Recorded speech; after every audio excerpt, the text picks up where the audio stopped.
It's August 14th, 4 in the afternoon on a Thursday here in Korea. Thank you for joining us. I'm Na Hyun-kyung. Now let's begin with the historic papal visit to Korea. Pope Francis has started his 5-day trip, his first to Asia as a pontiff and the first papal visit to Korea in 25 years, the last one coming in 1989 by Pope John Paul II. Now a welcoming ceremony at the presidential office of Cheongwade is believed to have just started. So let's go over to our presidential office correspondent Choi Yoo-sun for more. Yoo-sun. Hyun-kyung, Pope Francis arrived through the Seoul military air base at 10:15 a.m. this morning, and after a private mass at the Vatican Embassy in Seoul, he's now scheduled to make a courtesy call to President Park. Now, one thing to look out for today would be to what the President and the Pope will discuss and the message they will convey following their talks, especially in regards to inter-Korean relations and the historical differences that have caused tensions here in Northeast Asia. President Park, who greeted the pontiff at the airport, said she hoped that Koreans would be warmly consoled by his visit and that it would start an era of peace and reconciliation on the divided Korean peninsula. The Pope, in response, said he carried peace in his heart on his way here. 32 Catholics were invited to greet the Pope, including the families of the victims of April's deadly ferry disaster, to whom the Pope said he shared in their heartache and thinks of the victims. Hyun-kyung? Well, we've been hearing about his schedule in bits and pieces, so do tell us more about what's ahead.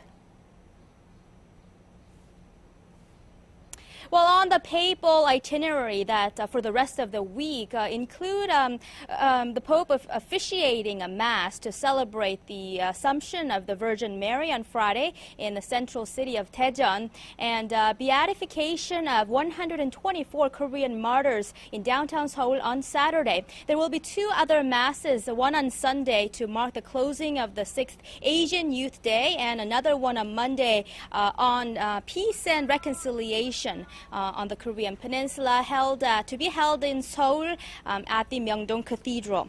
Pope Francis, who had specifically prayed for peace on the divided Korean peninsula during his Easter Mass last year, is expected to deliver some sort of a message on easing tensions between the 2 Koreas during Monday's Mass. Seoul earlier this week proposed inter-Korean talks to seek improving ties, but we learned earlier today that Pyongyang fired 5 short-range rockets into the East Sea. It's also speculated the Pope will meet with Korean victims of Japan's wartime sex slavery during his trip. With President Park due to speak on Friday to mark Korea's liberation from Japan's colonial rule, it will be interesting to see what message the president makes concerning Japan's repeated denials of past atrocities and ways to improve bilateral ties. This was Choi Yoo-sun reporting on Pope Francis's visit to Korea, and I'll be back with more details on our next newscast. All right, thank you, Yoo-sun. Now, one group that is anxiously hoping the Pope to lend a helping hand during his visit is the bereaved families of April's ferry sinking. Our reporter Yoo Li-an says the families are tired of waiting on lawmakers to pass a special bill. Under dark clouds and spitting rain at a plaza outside of Seoul City Hall, families of the victims of the Sewol-ho ferry disaster say they hope the pontiff helps them get the answers they so desperately want. We want to talk to the Pope, who wants to be with the families of the victims of the Sewol-ho ferry disaster. We want to know the truth behind the disaster. The families have been waiting on the National Assembly to pass a special law that would allow for a more transparent investigation into the accident, although rival parties remain deadlocked over key details of the bill. The families contend the lawmakers simply have no political will to uncover the truth. We are ready to die for this. We will not leave until the special Sewol-ho bill is passed. The Pope is expected to meet with family members of ferry accident victims as well as surviving students on Sunday on the sidelines of the closing mass for Asian Youth Day in Daejeon, some 140 kilometers south of Seoul. It will be of great strength to us if the Pope continues to take an interest in this issue and talks about how the government has been slow to get to the truth. The families of the Sewol-ho victims have gone on hunger strikes and embarked on days-long marches to the National Assembly, demanding passage of the special Sewol-ho bill. Yoo Li-an, ARIRANG News. Now, Saturday's beatification ceremony by the Pope will surely be one of the highlights of his visit, as the more than 200 years of history of the Korean Catholic Church would not have been possible without the sacrifices of a great many martyrs. Our Lee Ji-yeon went to a site in the southwestern city of Cheonju where those sacrifices all began. Cheondong Catholic Church, sitting in a labyrinth of traditional Korean structures, is built on the grounds where Korea's first Catholic martyr, Po Yoon-ji-chung, lost his life. I always remember this place as having strong historical roots, and as I attend Mass, I try to continue on that spirit of sacrifice. This 83-year-old church was literally built on a foundation of blood. Cheondong Church's cornerstones come from the old palace ruins where Martyr Yoon was killed. These stones are from the site where there was great bloodshed of so many martyrs. They were pulled apart to death, and the stones from the 1791 and 1801 persecutions lie from here to all the way over there. Korea's early believers in the 18th and 19th century during the Joseon dynasty had to fight against the ruling class and deeply rooted teachings of Confucianism. This included giving up ancestral rituals and embracing equality across all social classes, widely seen as a challenge to the existing social hierarchy.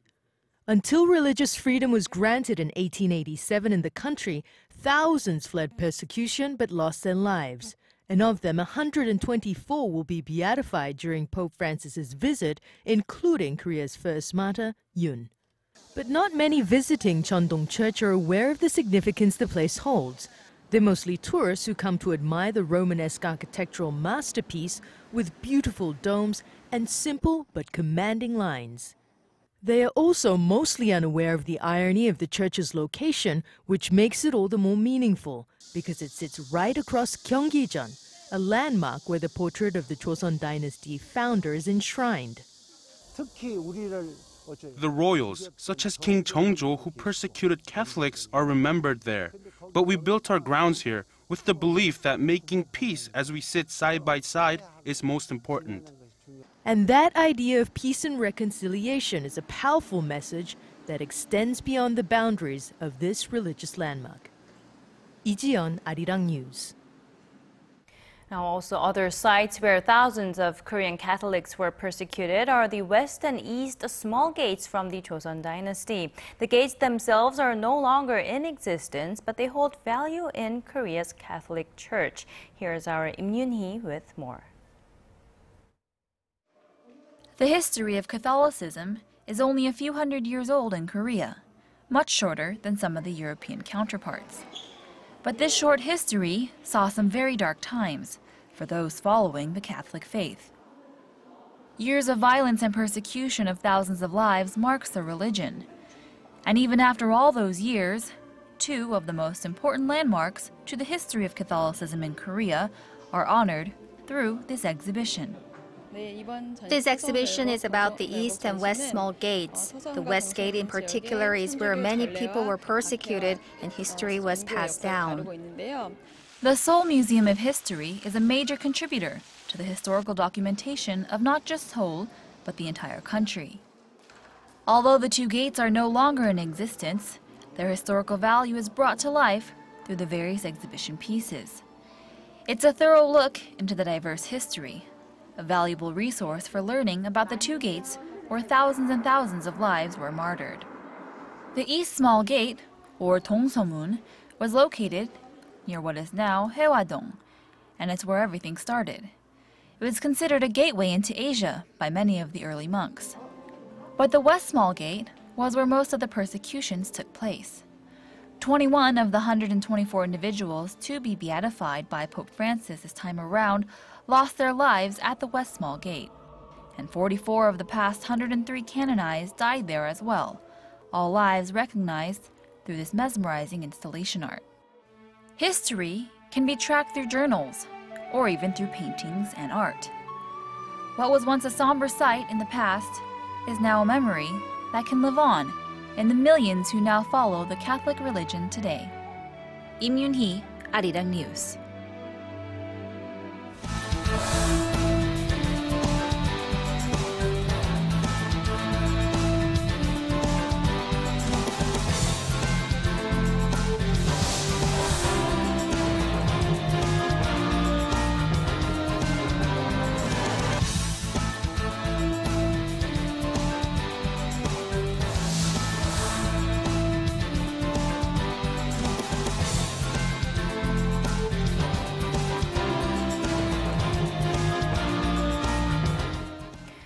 As widely expected, the Bank of Korea lowered the nation's key interest rate by 25 basis points after keeping it steady for 14 months. Now, the move is in line with the government's expansionary policy aimed at propping up the economy. Our economics correspondent Hwang Ji-hye reports.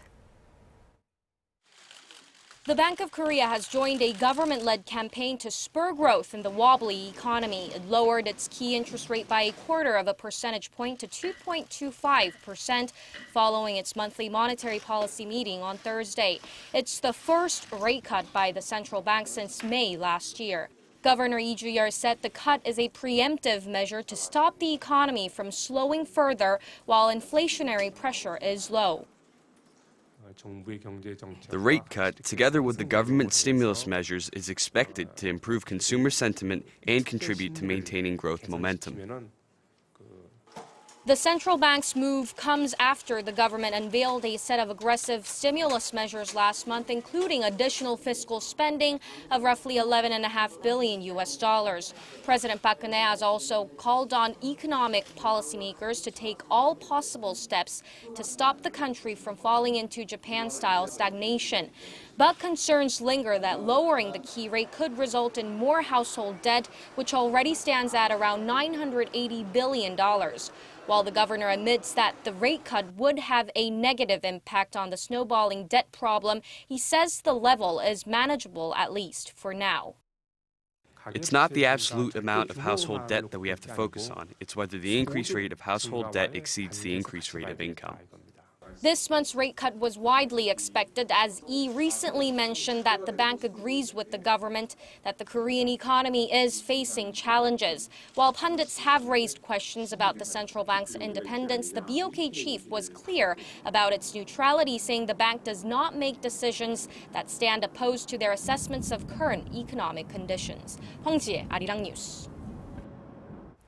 North Korea still has not given an answer to South Korea's offer of dialogue. Instead, the regime has upped its threats, calling on Seoul to cancel an upcoming joint military exercise with Washington and to lift sanctions on Pyongyang. Our Foreign Ministry correspondent Hwang Sung-hee reports. Without giving a response to South Korea's recent proposal for talks, North Korea on Thursday laid out specific measures Seoul should take to improve inter-Korean ties. In a statement, the North's agency in charge of inter-Korean relations called on the South to cancel the Ulji Freedom Guardian military exercises with the United States, saying that a failure to do so would push the Korean peninsula to the brink of war. The annual military drills, which Pyongyang calls practice for an invasion, are scheduled to begin August 18th. The Committee for Peaceful Reunification of Korea urged the South to remove what they said were unreasonable institutional mechanisms blocking the contact, visits, cooperation, and exchange between the North and the South, a reference to a set of sanctions imposed on Pyongyang following the sinking of the South Korean warship Cheonan in 2010. An official at South Korea's Unification Ministry said the ministry does not feel the need to address such demands by the North, and said Pyongyang should accept Seoul's proposal for talks if it really wants improved inter-Korean ties. South Korea proposed high-level talks next Tuesday to discuss a range of pending issues, including a possible round of reunions for families separated by the Korean War. Although the North remains tight-lipped on the offer, it did note the South Korean government should demonstrate its desire for improved ties through practical actions rather than in words. Hwang Sang-hee, ARIRANG News. And North Korea appears to be putting its words into action. As we said earlier, Pyongyang has fired a total of 5 short-range projectiles into the East Sea this Thursday, 3 in the morning, shortly before the Pope's arrival, and 2 more in the afternoon. South Korea's Joint Chiefs of Staff says the 5 are 300mm rockets with a range of around 200 kilometers. It's the 17th time that the regime has test-fired projectiles this year, and the 6th time it has shot off this particular type of artillery rocket. Military sources say they are closely monitoring the situation for any further provocation, adding that the North appears to be testing their missile range.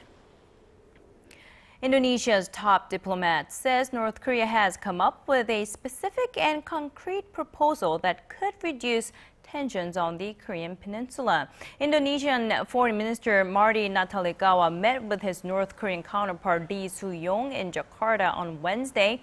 And while he didn't offer specifics about what the proposal entailed, the Indonesian minister said it involved issues that have been, quote, preoccupying all of us, end quote, including nuclear proliferation, ballistic missile launches, and military drills. He also gave no indication of when the proposal might be made. Now, during their talks, Lee also passed along an invitation from North Korean leader Kim Jong-un to the newly elected Indonesian President Joko Widodo to visit the North. Widodo reportedly responded positively to the offer. U.S. Secretary of State John Kerry has clarified America's Asia-Pacific strategy. He says it does not and will not take sides in any of the maritime disputes that have been gripping the region in recent years. Connie Lee reports. U.S. Secretary of State John Kerry made it clear that improving U.S. cooperation with China was important to maintain stability in the Asia-Pacific region.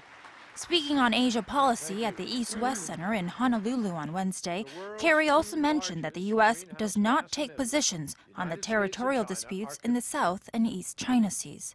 In light of the sovereignty questions, he stated that the U.S. firmly opposes the use of intimidation or force to assert a claim. Kerry reiterated instead that all parties must work together to solve the claims through peaceful means. He continued to say that these principles bind all nations equally, and all nations have a responsibility to uphold them. Kerry also strongly emphasized that the U.S. will continue to work toward promoting human rights and democracy in Asia. He specifically mentioned that the concentration camps in North Korea should be shut down immediately. Such deprivation of human dignity just has no place in the 21st century. North Korea's gulag should be shut down, not tomorrow, not next week, but now. He added that Pyongyang's proliferation activities pose a serious threat to the United States and to the world. Kerry's speech in Honolulu wrapped up an 8-day around-the-world diplomatic tour, which included the ASEAN and East Asia summit meetings. Connie Lee, ARIRANG News. Now, moving on to the latest on the Ebola outbreak, the World Health Organization has designated Kenya as a high-risk country for the spread of Ebola.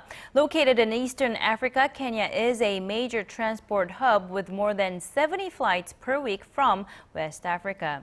Nairobi has yet to announce flight bans to and from the 4 affected West African states. Now, this as new figures from the WHO show the death toll standing at 1,069. There were 128 new cases and 56 new deaths reported this past Sunday and Monday. Liberia was the worst hit with 32 new Ebola deaths. Meanwhile, Canada says it will donate up to 1,000 doses of its test medication following a WHO clearance to use experimental drugs in the fight against this deadly virus. And back here in Korea, the country faces a number of great challenges going forward, chief among them being making a safe and fair society. Now, having said that, the National Assembly is being blamed by many for not trying hard enough to break the long-running bipartisan deadlock. For answers, our Ji Myung-gil sat down with the National Assembly Speaker Jung Eui-hwa for this exclusive interview. 주는 메시지는 그간의 우리 사이의 기품과 가치관이 문제가 있었다는 것이 드러난 것으로 저는 판단합니다. 건전하고 건강한 사회, 그것을 위해서 제가 의장으로서 여러 가지 노력을 할 생각으로 있습니다. Thousands of bills awaiting approval at the National Assembly, and people might just think that lawmakers are not doing their jobs. What can be done? 지금 전 세계의 경우에도 보면 국회에 대한 국민의 신뢰는 그렇게 높은 편이 아닙니다. 미국도 9% 정도로 제가 듣고 있고요. 지금 우리나라는 한 6% 수준에 있습니다. 우선 국회의원들은 자기 본분에 충실해야 됩니다. 그래서 제가 상시국회를 만들고 1년 중에 7, 8월 달 외에는 늘 국회가 열려 있는 거죠. 요일별로 제가 회의를 운영할 수 있도록 국회 규정을 만들려고 합니다. 그것이 통과가 되면 9월 달에 한 달 후에 지금 되지 않나 싶습니다만. Removing lawmakers' special privileges has long been an issue in Korea, but the Assembly Speaker stressed the need for lawmakers to be given certain privileges within the confines of Parliament. However, he warned lawmakers against using them for vested interests. 국회 내에서 하는 국회의원의 발언은 보호를 받습니다. 이것은 굉장히 중요합니다. 검찰, 경찰 이런 여러 가지 권력이 있기 때문에 그 권력으로부터 국회의원을 보호를 해야 됩니다. 그 권력이 두려워서 해야 될 말을 안 한다거나 하는 말을 왜곡하면 안 되지 않겠어요? 그래서 그 면책특권이 보장이 되는 것입니다. In regards to North Korea, Chung pledged the National Assembly would play a better role in improving relations with Pyongyang. 우리 국회가 우리의 일로 정부와 같이 2인 3각 하듯이 같이 나서야 된다 하는 것이 제 지론이고 그것이 남북을 하나 만들어가는 화해와 협력을 통해서 궁극적으로는 하나로 만들어가는 아주 중요한 첫 단추가 될 수 있다 이렇게 보기 때문에 As Assembly Speaker, you promised to hold inter-Korean parliamentary talks during your term. Do you think this is realistic? 저는 충분히 가능하다고 보고요. 저는 운명적으로 내가 의장이 있는 동안에 그 남북 간의 국회 회담을 통해서 남북이 이제 서로 대화를 여는 아주 중요한 역사적인 기점이 되어야 된다고 우리 박근혜 대통령께서도 상당히 긍정적으로 그렇게 보고 있다 이렇게 말씀드릴 수 있습니다. Thank you for giving your precious time to hold this one-on-one interview with you, the Assembly Speaker. Thank you very much. Thank 감사합니다. you. Thank you.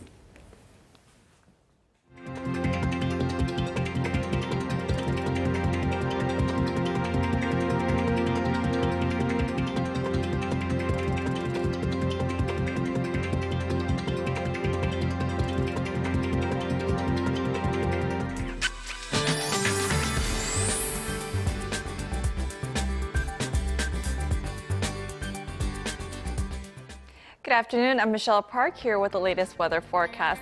It's been a rainy day here in Korea, especially down in the southern regions and both Chungcheong-do provinces.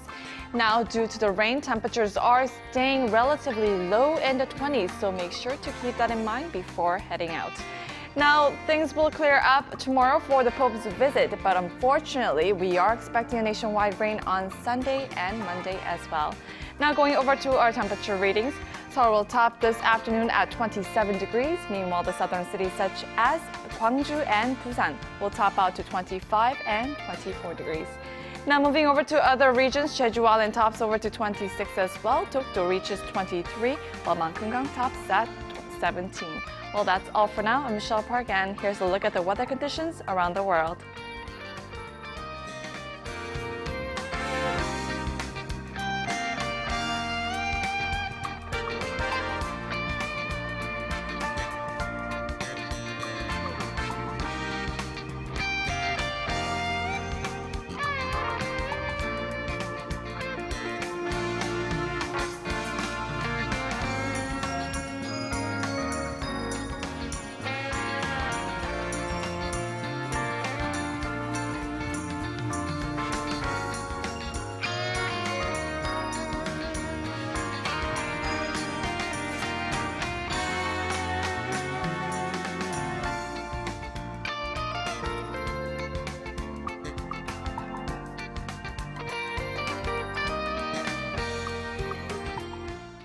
Well, that's all we have for you now. Thank you for watching. I'll be back with more, especially about the Pope's visit at 6 p.m. Korea time.